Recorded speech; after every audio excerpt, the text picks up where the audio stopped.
This is Graceless Hippo and you're watching me do a playthrough of Assassin's Creed Origins in the hard mode. In episode 18 yesterday I went through the Great Pyramid of Giza, called the Tomb of Khufu in game, and I decided to give you a little discovery tour of that area that's available in the game. I've not done much else. It's been mad with the snowfall here. We're experiencing record levels of snow.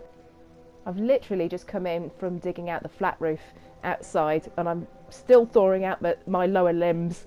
Anyway, enjoy the tour. Welcome to the and I'll see you next time. Giza, upper chambers.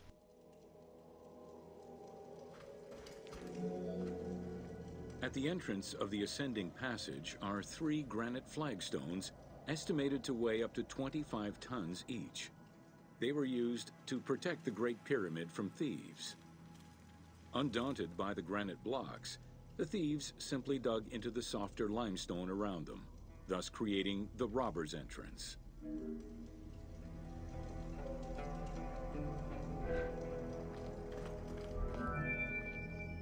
While in reality the robber's entrance is one single cavity which leads to both passages, in the game, the team created individual accesses to either passage. As such, in the game, one entrance leads to the ascending passage, while another leads to the descending passage.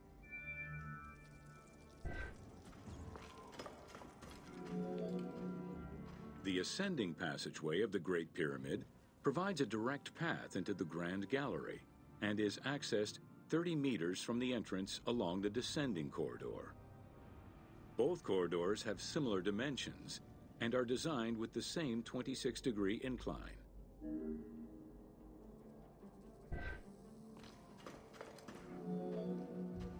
The ascending corridor has smooth masonry on its walls, and the layout includes many trapezoidal stones. Both the floor and ceiling of the passageway indicate that the passage was enlarged, possibly during or after the funeral, to allow workers room to move granite blocks meant to plug the corridor.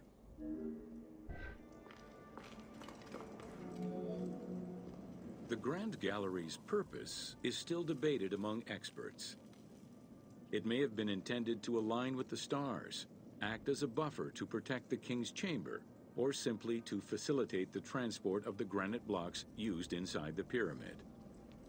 Access to the queen's chamber was at the beginning of the Grand Gallery.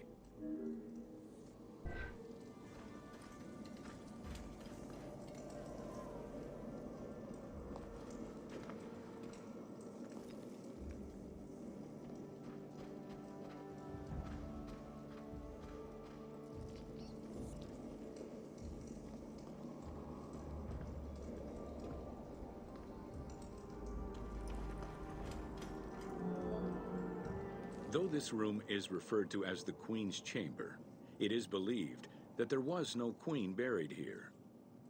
Based on their knowledge of earlier pyramids, Egyptologists believe it was more likely intended as the king's serdab, a chamber meant to contain the Ka statue, which would in turn house the king's spirit.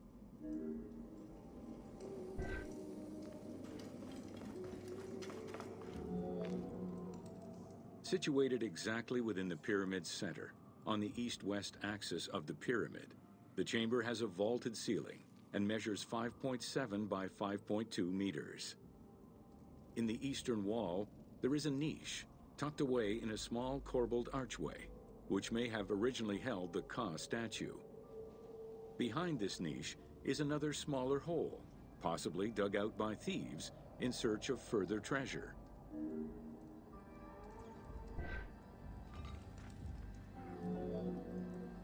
In the 19th century, 2 shafts were found running through the north and south walls.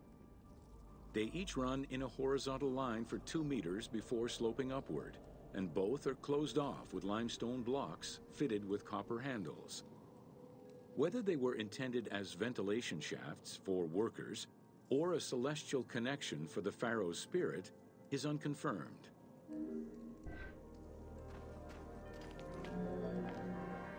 A recent scan of the room indicated the presence of an unknown cavity hidden behind the north face of the walls over the descending corridor. Further investigation is still ongoing to ascertain the nature of the anomaly so as to avoid risking damage to the monument.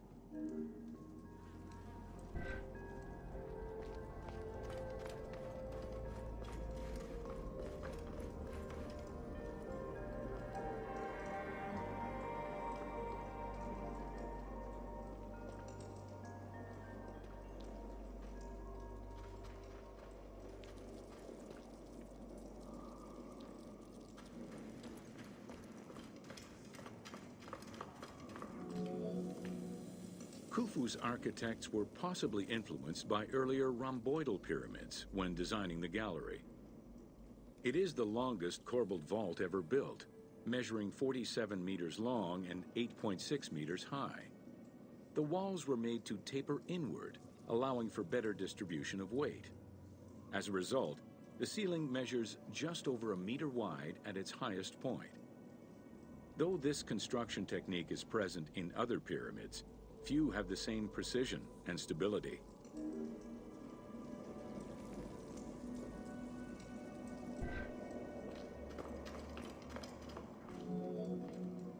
While the space is visually dramatic, the gallery seemed to serve a practical function, though what exactly remains uncertain. Still, the wall design was undoubtedly meant to contribute to the stability of the structure, and its floor may have helped workers move the materials. A channel runs along the middle of the room. A movable floor originally rested in this central recess. The raised benches on either side are equipped with slots that may have been used to help position the granite blocking stones.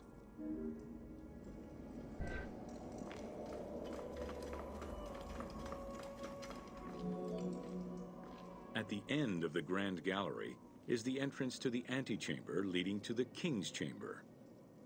Directly above, there is another narrower horizontal passage that connects to the top of the King's Chamber and allow the workers access to the weight relief rooms.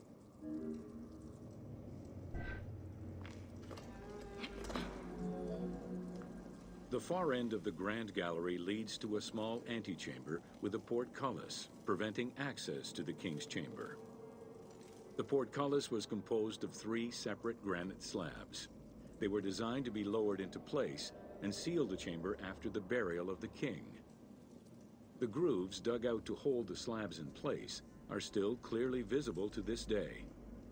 The elaborate locking system was composed of a series of grooves for the ropes and pulleys that dropped the stones into place like the notches on a key.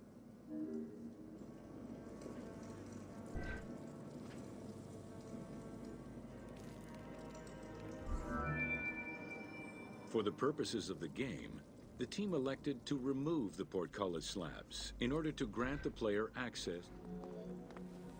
The King's Chamber is built entirely out of red granite. The King's Chamber measures 5.8 meters in height. It has an imposing cover of 5 stacked levels above, with granite beams weighing 25 to 40 tons each. The uppermost level is surmounted by a vault of stones, arranged in chevrons to bear the enormous structural load.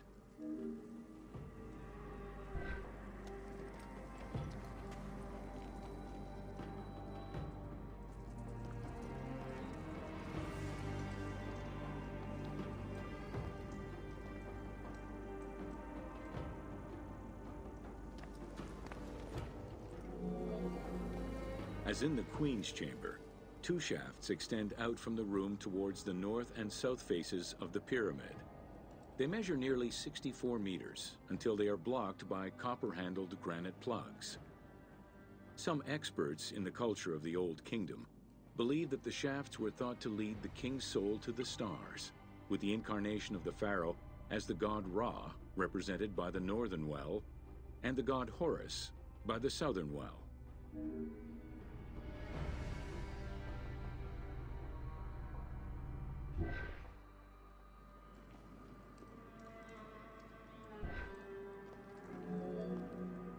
There is a granite sarcophagus at the west end of the room, but it is the concealed construction inscriptions left by workmen on the roof's stones which verify this as the resting place of Khufu.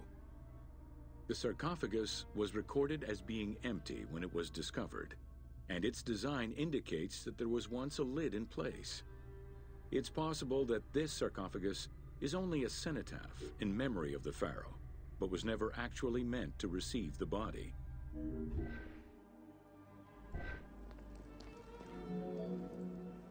Khufu's mummy was never found.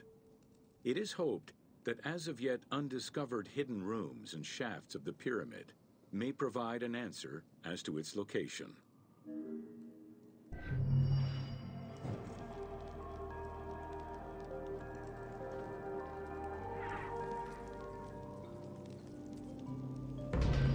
Welcome to Jean-Pierre Houdin's Theories. The team wanted to provide players with a sense of exploration and discovery, particularly within the Great Pyramid. As such, a decision was made that the internal design of the monument in the game would reflect Jean-Pierre Houdin's theories. While the antechambers of the king's tomb have yet to be discovered, Houdin posits that this is merely due to a unique design, placing the pharaoh's tomb at the center of the pyramid. The entire tour you are about to take was designed along Houdin's hypotheses.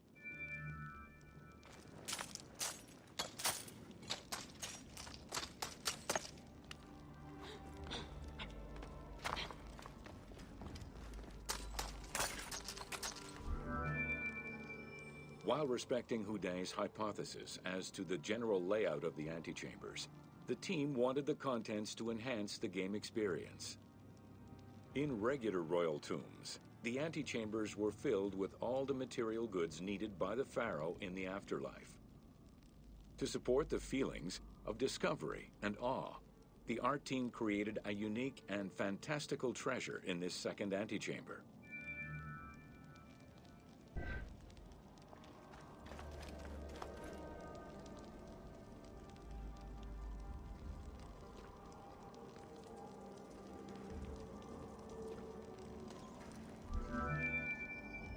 Houdin theorized that the ascending corridor and the Great Gallery were used by the workers to haul hoist the heavy beams above the king's chamber. He called it the service circuit. The corridor you are in now was created by the team following Houdin's theory and is referred to as the noble circuit. It is through this corridor that the wooden sarcophagus containing the pharaoh's mummy would have been transported to its final resting chamber.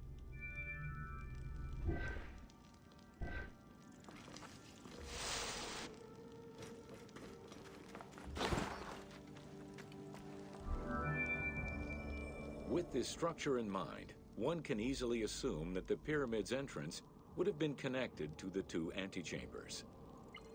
Modern research has revealed that a cavity might be located behind the north face chevrons of the pyramid.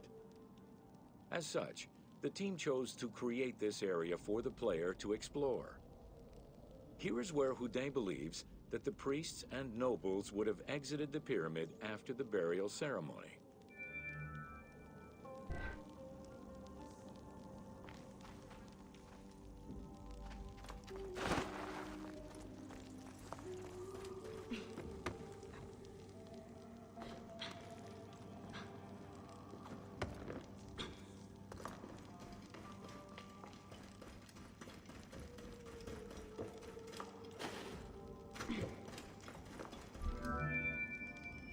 Many theories regarding the construction of the Great Pyramid rely on the usage of external ramps. However, Houdin believes an external ramp would have been too steep for the upper portion of the pyramid. This is why he posits that there were two ramps. An external ramp for about half of the height of the pyramid, which then became an internal ramp for the second half.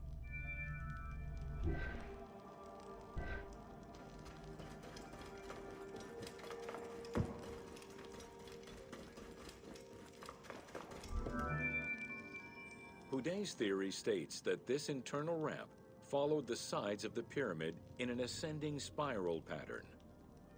A notch discovered in the edge of the Great Pyramid, known as Bob's Room, seems to support this theory. Located at the corners of each edge of the pyramid, These large rooms would have allowed workers to turn the stone by 90 degrees, allowing them to continue the ascent. The team chose to create. Welcome to From the original entrance of the Great Pyramid, there is a passage leading to the subterranean chamber. Its walls were carved out of the existing rock of the plateau and then covered in a fine, unmarked limestone. The descending passage has a steep 26-degree downward slope. Narrow and with a low ceiling, this pathway is long and challenging.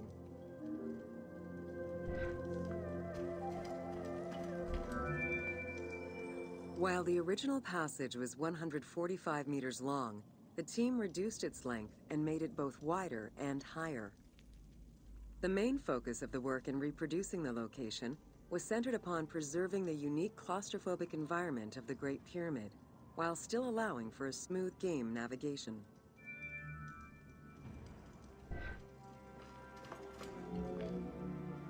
The well shaft was a 58-meter vertical passage that connected the descending corridor to the grand gallery above. An adjacent grotto may have originally been a small natural well in the bedrock that was enlarged during the tunneling. Whether the grotto was intended for another purpose is uncertain.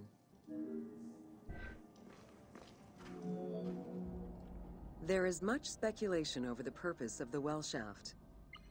One theory is that the channel was cut or enlarged to supply air to workers in the descending passage. Another is that it was meant to provide an exit route once the work was done in the heart of the pyramid. Without the well shaft, workers would have been trapped inside forever when the grand gallery was sealed. The opening at the bottom of the well shaft was most likely sealed by exiting workers to camouflage the passageway.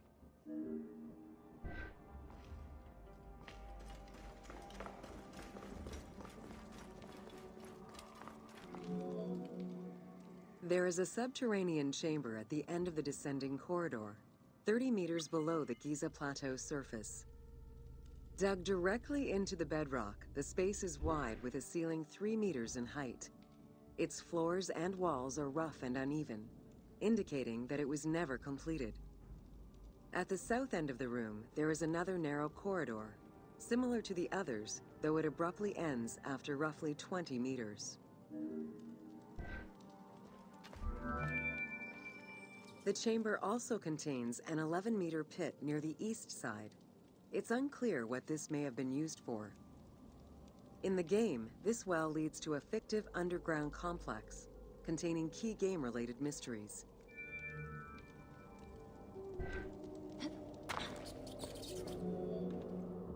The subterranean chamber's original purpose remains a mystery. One popular theory is that it was originally meant to be Khufu's burial chamber, but the pharaoh changed his mind, preferring to be buried higher up in the pyramid, which would explain the chamber's unfinished state.